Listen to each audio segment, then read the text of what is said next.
오늘은 새벽 이슬 같은 이라고 하는 제아의 말씀을 나눌까 합니다. 지금으로부터 91년 전의 이야기입니다. 1935년 한 여인이 정말 부푼 기대와 소망을 가지고 결혼을 했습니다. 근데 결혼을 했지만 아이를 낳지 못해서 그때 당시에는 소방을 맞았죠. 소방을 맞아서 한 여인이 이제 처가로 돌아와서 지내게 됩니다. 그 마음에 그 아픔과 상처를 가지고 살아가다가 울기 위해서 건너편 마을 교회에 들어가 하나님 앞에 정말 눈물을 쏟고 예배를 드리다가 그곳에서 살아계신 하나님의 위로를 경험하게 됩니다. 마치 12의 혈루병 앓았던 그 여인이 지나갈 때 예수님의 옷깃이라도 잡으면 내가 나을 것이다 라고 하는 기대와 소망으로 붙들었다가 주님이 그 여인의 이야기를 다 들어주시죠. 그리고 그 여인에게 말씀을 하셨죠. 딸아, 내 믿음이 너를 구원하였으니 평안히 가라. 내 병에서 놓여 이제 건강할지어다. 그 몸과 마음의 그 병으로부터 노임을 받고 평안을 누리게 되었습니다. 이렇게 주님을 만나고 나니까 상처가 치유되고 죄사함을 받고 평안을 찾다 보니 너무 감사한 거예요. 너무 기쁜 거예요. 근데 한 가지 안타까운 것은 자기 마을에는 교회가 아직 없는 거예요. 그래서 그것이 안타까워서 자신의 집을 성전 삼아서 5명이 모여서 함께 예배를 드리기 시작했고, 이내 곧 자기 자신의 사제를 털어서 이제 자녀가 없다 보니까 그때 당시 자녀는 또 노후 아닙니까? 그런 의미였지만 자기의 노후까지도 하나님께 드리듯 사제를 털어서 교회를 짓고 또 목사님 사택을 지어서 목사님을 청빙하고, 그때 당시 많을 때에는 그 교회에 성도들이 150명이 함께 출석하고 예배를 드렸다. 바로 그 가정에 바로 이제 손주뻘 되는 분이 바로 변은 집사님이고, 그분이 바로 변은 집사님의 고모 할머니였죠. 고모 할머니 변풍우 집사님이셨죠. 그 교회가 바로 저희 청년부가 지난 주간 선교를 농촌 선교 봉사를 다녀왔던 바로 군산의 나포 교회입니다. 그 교회에 15년 전에 담임 목사로 부임한 그 기장 측 목사님인데, 그분이 또 제 고등학교 때 절친 목사님이었어요.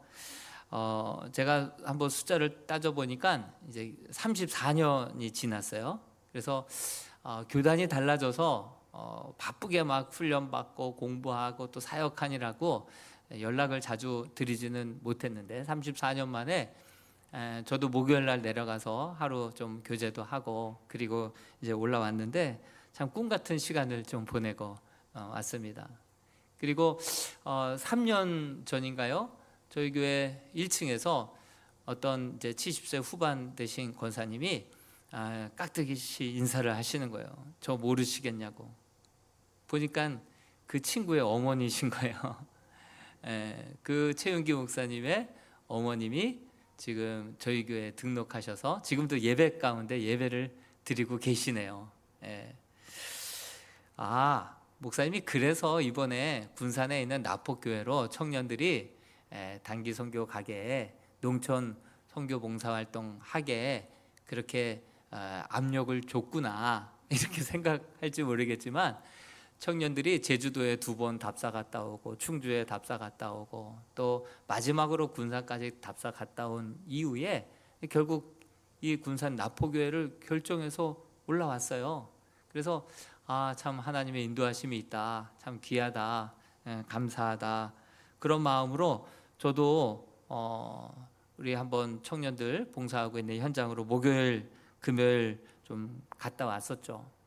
보니까 우리 청년들이 화장실 청소 좀 해라 그러면 내가 왜 해? 이런 청년들이, 자기 방도 잘 정리하지 않는 청년들이 이렇게 정말 새벽 5시부터 일어나 갖고 선선할 때부터 하나님께 예배하고 기도하고, 또 옥수수 심어놨던 것도 수확도 하고, 그리고 아침 밥 먹자마자 이 집 저 집으로 흩어져서 페인트 칠, 벽화, 방충망, 임의용 봉사, 또 우리 교회 장로님과 안수 집사님, 집사님들 몇 분이 내려가셔서 정말 일꾼들이에요, 일꾼들. 예?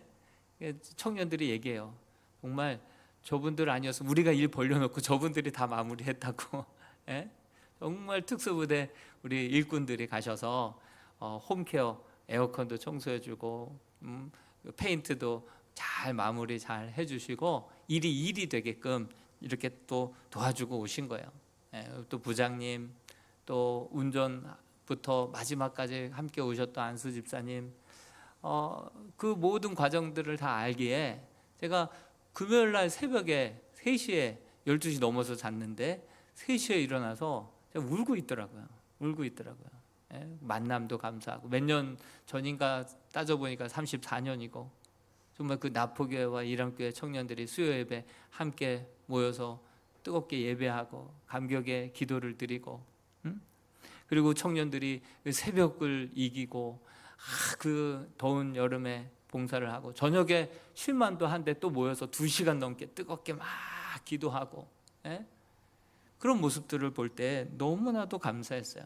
또 하나님께서 선교를 얼마나 기뻐 여기시는지, 구름 기둥으로 월 화만 해도 36도, 체감 40도, 야 이거 어떻게 봉사하나 했는데, 수요일 날 오전부터 이슬과 같이 비를 흩뿌려 주시고 바람을 불어 주시고, 28도, 29도 선선하게, 또 조금 더워질만 하면 또 비도 흩뿌려 주시되, 페인트 칠하는 데는 전혀 지장 없도록, 그렇게 금요일 토요일까지 구름기둥으로, 이제 뜨거워도 돼요 이제. 이렇게 건강하게 또 무사하게 이렇게 봉사하고 왔어요. 그래서 제가 새벽 3시부터 일어나서 눈물로 하나님 앞에 기도하고 감사하다가, 이 은혜가 어디서부터 비롯된 건가 생각해 보고 거슬러 올라가다 보니, 그 시골에서 그 소방 맞아서 그 하염없이 흐르는 그냥 교회를 울기 위해서 찾아갔을 거예요. 그 여인을 만나주시고 눈물을 닦아주시고 구원해 주시고, 이제 숨 쉬게 해주시고 살 수 있게 도와주시고, 그 은혜가 얼마나 컸는지, 나만 이 예수 믿어서는 안 된다, 우리 마을에도 교회가 있어야 된다, 자기의 노후까지도 집을 그냥 그것을 헌납해서 그곳에 교회를 세우고 사택을 세우고, 그래서 나온 숫자가 150명까지도 나왔대요. 150명. 여러분, 우리 도심교회들은요 정말 한참 이촌 향도가 있었잖아요. 농촌에 있는 정말 골짜기 구석마다 있었던 교회에서 시골 목회자들이 눈물을 뿌려가면서 어렵게 한 영혼을, 그 우상 숭배하고 전통에 찌들어 있는 그 어르신들 한 분 한 분을 어렵게 전도해서 양육하고 주의 백성 자녀 삼아놓고, 그와 그의 자녀들이 도심으로 올라가면 어디 교회에 등록하겠어요? 도심교회, 유명한 교회, 사람 많이 모이는 교회로 다 등록하고 다니는 거 아니겠어요? 여러분, 우리 도심교회들은요 시골교회가 우리의 모태교회, 어머니 교회예요. 이분들이 올라와서 그 자리를 채워주시고 함께 예배드렸기 때문에, 도심에 있는 교회는 시골교회를 어머니 교회, 고향교회로 생각하고 함께, 지금 아이 울음소리가 끊긴 지 5년 됐고 평균 연령 70세 이상인데 소망 없이 그 자리를 지키고 있는 그 농촌교회에 우리 도심교회도 함께 가서 상생하고 기도하고, 도울 일 있으면 함께 도우며, 함께 하나님의 나라를 버텨가며 견뎌나가며 함께 나아가야 될 줄로 믿습니다. 여러분, 그 자리에 나포교회와 이랑교회가 한 자리에 모여서 만날 수 있었던 거, 34년 동안 헤어져 있었지만 그렇게 또 믿음의 동역자를 그곳에 가서 만나서 정말 밤 늦은 시간까지 함께 이야기할 수 있었던 거, 우리가 한 자리에 모일 수 있었던 것은 오직 예수 그리스도 때문에 모인 줄로 믿습니다.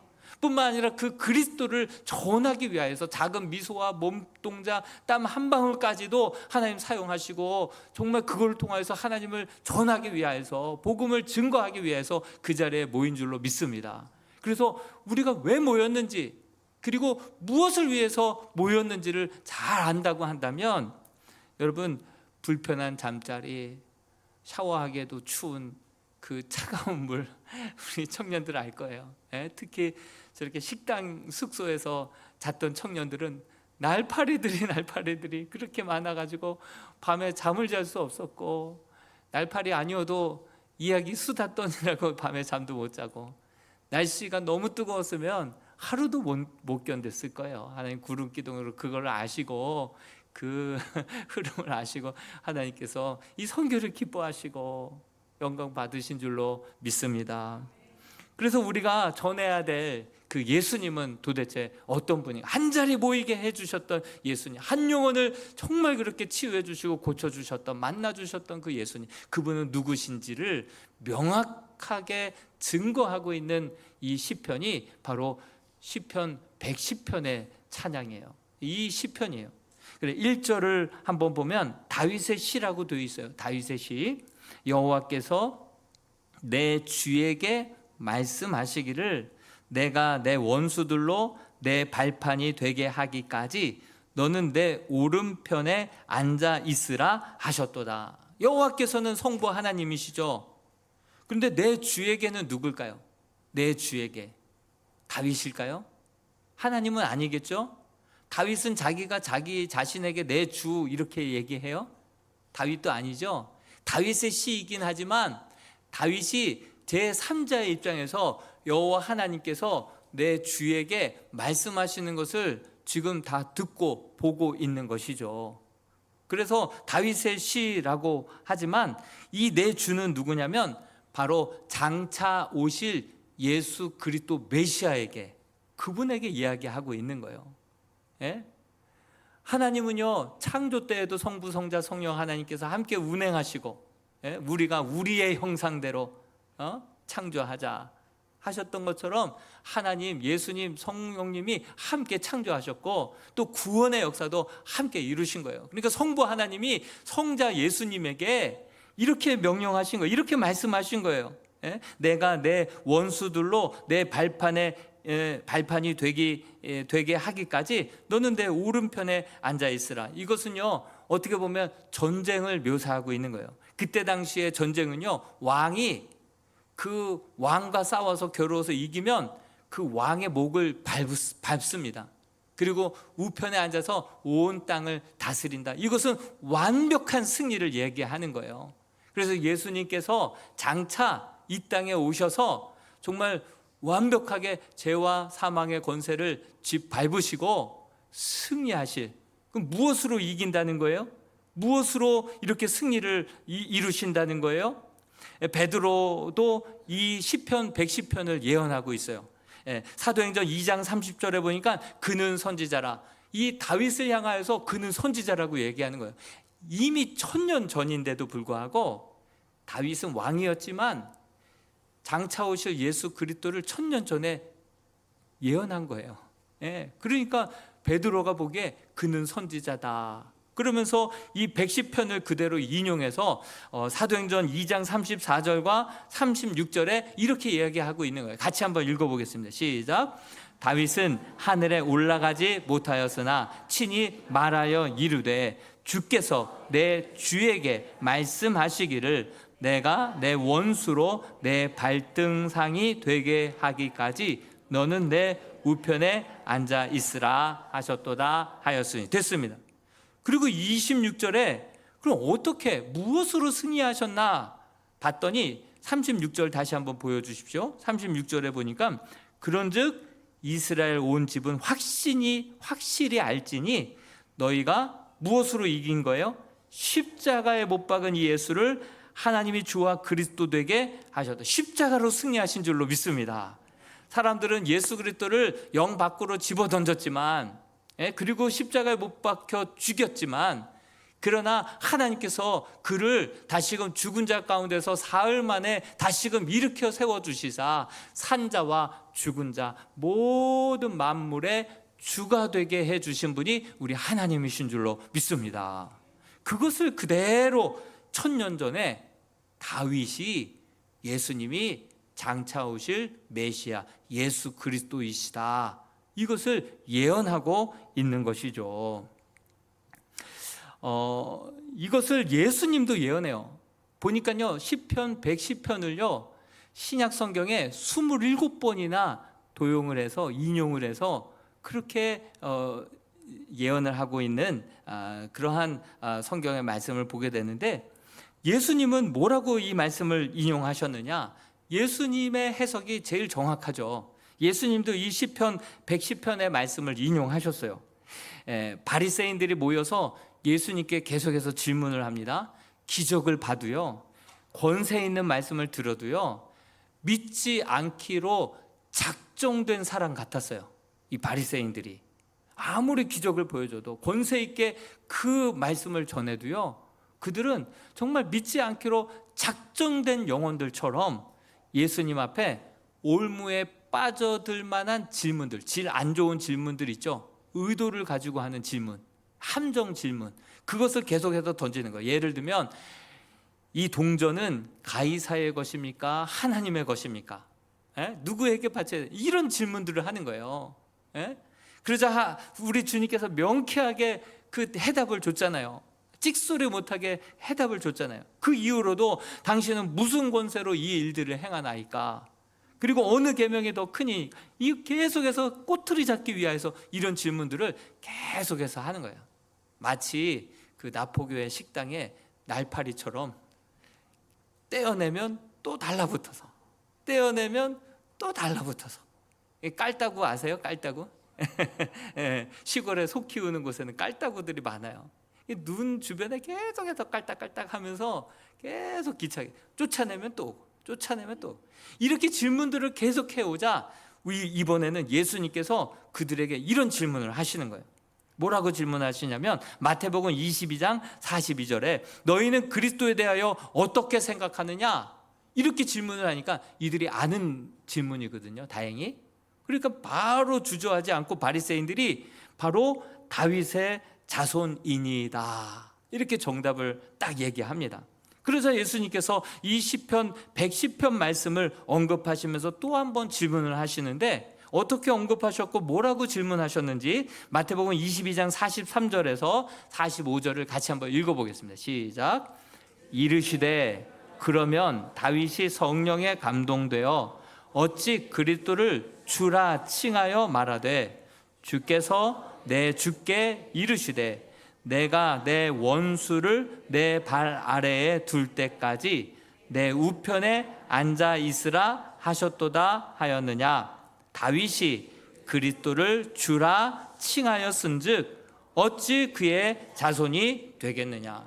아니, 다윗이 장차 오실 예수 그리스도 메시아를 주라고 고백했는데, 너희의 답변대로라면 그가 다윗의 한참 후의 자손인데 왜 다윗은 그에게 주 퀴리오스, 나의 주인이라고 고백한 그 이유가 무엇이냐, 이렇게 물으시는 거예요. 그러니까 그 뒤에 이 바리새인들이 어찌 그 자손이 주가 되겠느냐라고 하는 예수님의 질문에 한마디도 대답하는 자가 없고 그 이후로 감히 묻는 자도 없었더라. 예수님께서 그 방에 가셔서 방역 처리를 잘 해주신 거예요. 더 이상 깔딱깔딱 되지 못하도록, 그렇게 질문 더 못하도록 딱 그렇게 말문이 막히도록 말씀하신 거예요. 예수님이 하시고자 하시는 말씀의 그 뜻이 무엇이겠어요? 그리스도가 육체로는 다윗의 혈통으로 왔지만 영적으로는 하나님인 거예요. 하나님의 아들인 거예요. 메시아인 거예요. 그것을 지금 얘기하고 있는 거예요. 다윗이 후대에 태어날 예수 그리스도 그를 주라고 고백한 것은 이 땅에 유대인으로 왕으로 오셨다라고 사람들에게 멸시받아서 유대인의 왕으로 팻말로 돌아가셨지만 하나님께서 그를 사흘 만에 다시금 일으켜 세워주시사 산자와 죽은 자의 모두의 진정한 주인 되게 해주셨다. 이렇게 우리 주님도 이 말씀을 인용해서 다윗이 주라고 했던 그 주가 바로 나다. 그리고 하나님의 아들이시다. 그분이 이 땅을 구원하기 위하여서 오셨다. 이렇게 고백하고 있는 것이죠. 그리고 4절에 보니까 그 예수 그리스도 그 메시아는 아론의 혈통으로 오신 분이 아니에요. 멜기세덱의 서열을 따라서 이 땅에 참 대제사장으로 이 땅에 오셨다라는 거예요. 아론의 제사장은요, 죄를 지을 때마다 양을 잡아야 됐어요. 그러면 10번 지으면 또 10번을 지어야 돼요. 11번 지으면 또 11번째 또 제사를 드려야 돼요.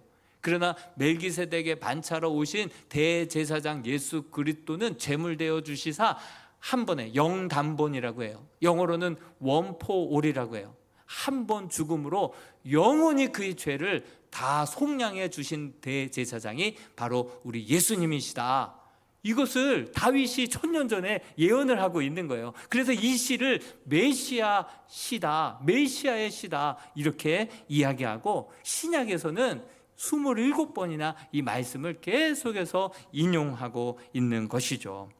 그래서 그분은 정말 장차 하늘 우편에 앉아 계시사 어떤 역할을 하고 계십니까? 로마서 8장 34절은 같이 한번 읽어보겠습니다. 시작.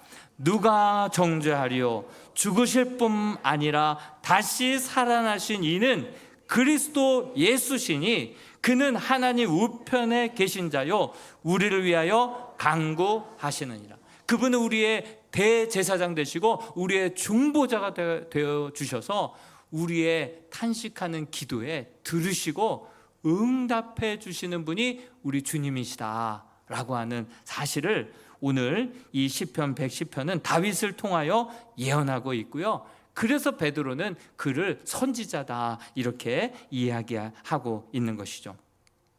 여러분, 이렇게 큰 은혜를 경험하고 정말 주님을 순종하고 주님의 은혜를 맛본 영혼들은요, 정말 우리 또한 왕 같은 제사장이 되어 그 주님을 증거하고 자랑하고 드러내며 살아야 될 줄로 믿습니다. 베드로전서 2장 9절에 보면 그러나 너희는 택하신 족속이요 왕 같은 제사장들이요 거룩한 나라여 그의 소유된 백성이니 이는 너희를 어두운 데서 불러내어 그의 기이한 빛에 들어가게 하신 이의 아름다운 덕을 선포하게 하려 하심이라. 여러분, 우리가 주님을 만났다고 한다면 그분을 따르고 또 그분으로 인하여서 우리의 죄와 슬픔과 상처들이 치유됐다고 한다면 우리 또한 왕 같은 제사장이 되어서 정말 주님을 알지 못하는 영혼들에게 주님을 기뻐하는 마음으로 감격하는 마음으로 전하고 교회로 이끌고 아버지께로 빛 가운데로 진리 가운데로 정말 이끌어내라고 우리를 먼저 어두운 가운데서 건져주신 줄로 믿습니다.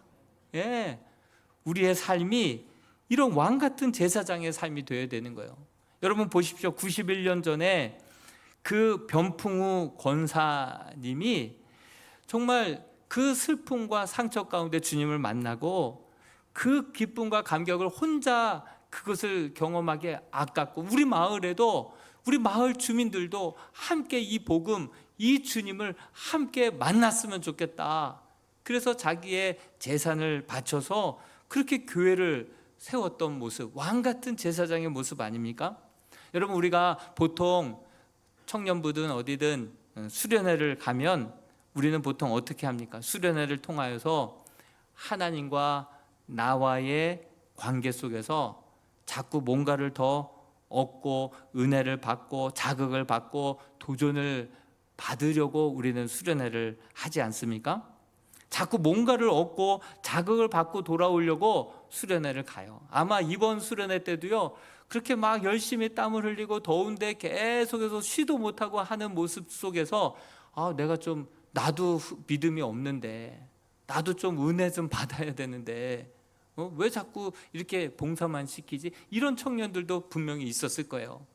회비도 비쌌어요. 15만 원. 물도 차가운 물만 나왔어요. 예? 오히려 15만 원은 품삯으로 받아야 될 입장이었을 거예요. 예? 그리고 우리 청년들이 보통 수련회 하면 뭔가를 얻고 자극을 받고 도전을 받는 것을 수련회라고 생각을 해요. 예? 그렇게 받고도 그 은혜가 얼마 못 가요. 그리고 이웃들에게 오히려 주의 영광을 가리며 살아갈 때가 얼마나 많은지 몰라요. 이기적으로 살아가고요, 그냥 막 거짓되게 살아가고요, 누구에게 내가 크리스찬이다라고 말하기에 참 부끄럽게 그냥 세상 사람들과 똑같이 살아가는, 그래서 부정적인 영향을 미치는 그러한 삶을 살아가요. 선교적이지도 못하고 삶이 예배적이지도 못하고 결단한 대로 아는 대로 믿는 대로 살아가지 못하는 삶이 많아요. 그래서 이번 수련회는 어떤 수련회였겠습니까? 예배를 막 집회를 많이 드리기보다는 그냥 예배를 삶으로 드리는 시간이었던 거예요. 하나님 앞에 1만 시간 무릎을 꿇는다고 무릎을 꿇고 있지만, 이제 정말 기도가 이제 삶이 되고 행동이 되고 말씀이 순종이 되고 예배를 한번 살아보는 그러한 수련회가 된 거예요. 그리고 주님을, 내가 만났던 그 주님을 정말 어설퍼도 한번 전해보는 시간이 되는 거예요. 여러분, 돕다가 더 많은 도움을 받게 되어서 돌아온 줄로 믿습니다. 주님을 막 전하다가 더 밤에는 더 뜨겁게 주님을 만나서 이처럼 나를 사랑해 주시고 갚을 길 없는, 이렇게 해도 표현할 수 없고 다 갚을 수 없는 하나님의 은혜와 사랑을 깨닫고 정말 눈물을 흘리며 주님을 만나고 생을 결단하고 돌아온 이번 수련회인 줄로 믿습니다. 우리는 예배를 많이 드리고 은혜를 받고 도전을 받아야 된다고 하지만 세상에서의 삶은 똑같이 살아가고 오히려 더 손가락질 받고 복음의 문이 닫히며 예배적이지도 못하고 선교적이지 못한 삶을 살아가잖아요. 그런데 우리의 삶을 선교적으로, 진짜 예배적으로 살아가다 보면 정말 그 왕같은 제사장의 삶을 그렇게 살다 보면 우리들의 작은 행동, 우리의 작은 미소, 우리의 작은 손짓 발짓 하나까지도 하나님께서 들어서 새벽 이슬과 같이 사용하여 주실 줄로 믿습니다. 예, 이 말씀이 그 말씀이에요. 3절에 보니까 주의 권능의 날에 주의 백성이 거룩한 옷을 입고 즐거이 헌신하니 새벽 이슬 같은 주의 청년들이 주께 나오는도다. 여러분, 거룩한 옷은 뭐예요? 주의 백성이 거룩한 옷을 입었대요. 이 거룩한 옷은요, 카도시예요. 예, 구별된 거룩한 옷은요, 행실이에요. 행실. 그러니까 예배가 아니라 예배적인 삶이죠. 말씀이 아니라 말씀적인 행실이죠. 예, 정말 이웃 사랑의 옷을 입은 거예요. 실제로 예배적인 삶을 살고 복음적인 삶을 살아가는 그 옷을 입고, 그리고 즐거이 헌신한대요. 즐거이라고 하는 말은 이 원어로 보면 네바다라고 하는 히브리어인데, 즐거이라는 뜻보다는 자발적으로 헌신하는 것을 또 뜻해요.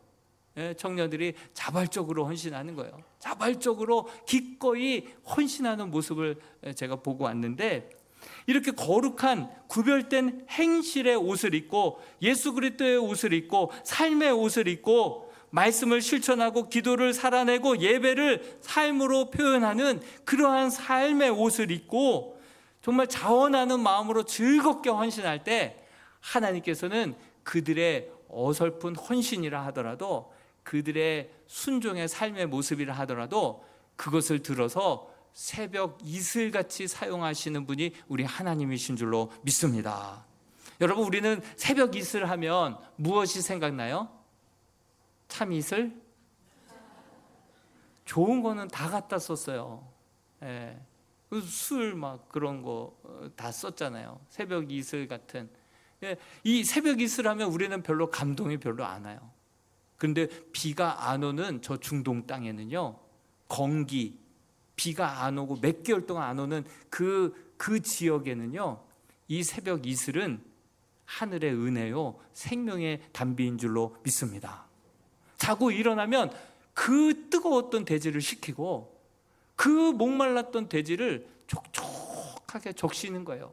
식물에게도 식물을 내게, 그 양들에게도 풀에 묻어있는 이슬을 통하여서 수분을 흡수하게, 그래서 고기를 내게, 젖을 내게, 그리고 사람들을 살아갈 수 있도록. 여러분, 이 새벽 이슬은요, 생명을 살리는 하늘의 은혜인 줄로 믿습니다. 하나님께서 그와 같이 그 땅을 소리 소문 없이 완전히 하나님의 은혜로 그 도시를 덮을 것이다. 이렇게 그들의 헌신을, 그들의 작은 몸동작을 사용하실 것이다. 이렇게 말씀하시는 거예요. 뿐만 아니라 시편 110편은요, 원수들의 목을 발로 밟고요, 그리고 전쟁에서 우편에 앉아서 완전히 승리한 전쟁을 묘사하고 있잖아요. 이 새벽 이슬도요, 전쟁과도 같은 묘사를 하고 있는 거예요. 사무엘하 17장 12절의 마지막으로 보면, 우리가 그 만날 만한 곳에서 그를 기습하기를 이슬이 땅에 내림같이 우리가 그 위에 덮여 그와 함께 있는 모든 사람을 하나도 남겨두지 아니할 것이요. 이렇게 말하고 있어요. 밤새 내린 이슬같이 군대가 온 땅을 기습하게 될 때 전세는 역전될 줄로 믿습니다. 군산 땅 가운데 아기 울음소리 못 들은 지 5년 넘었대요. 평균 연령 70세예요. 이것도 부흥의 종말의 시대다, 종교 종말의 시대, 부흥은 떠나갔다, 이렇게 얘기할 때 거기는요, 버티고 있는 거예요. 소망이 없어요. 그렇지만 여러분, 그곳에 생태 수련회를 오고 정말 선교 봉사를 오고, 그들이 바로 그 나포교회의 다음 세대다 생각하고 그들이 섬기는 거예요. 그들이 가서 기도하고 그들의 필요를 위하여서 채워주고 와서 봉사하고 섬기다 보면 전세가 역전되고 부흥의 역사, 돌파의 역사가 어떤 방법으로 어떻게 펼쳐질지는 모르겠지만 반드시 이루어질 줄로 믿습니다. 우리의 어설픈 헌신, 우리의 작은 섬김과 희생과 기도와 눈물과 땀이 하나님 완전하신 손에 들려지게 될 때 새벽 이슬과 같이 정말 기습 공격하는 그 군대와 같이 온 땅을 소리 소문 없이 한순간에 점령하여서 전세를 역전시켜 나가시는 분이 우리 하나님이신 줄로 믿습니다. 그러한 은혜를 사모하고 경험하고 간증하고 함께 도심과 농촌이 상생하며 하나님의 나라를 함께 연대해서 이루어 나갈 수 있는 우리 이람교회가 될 수 있기를 주님의 이름으로 축원드립니다. 우리 같이 한번 기도했으면 좋겠습니다. 우리의 예배는 어떤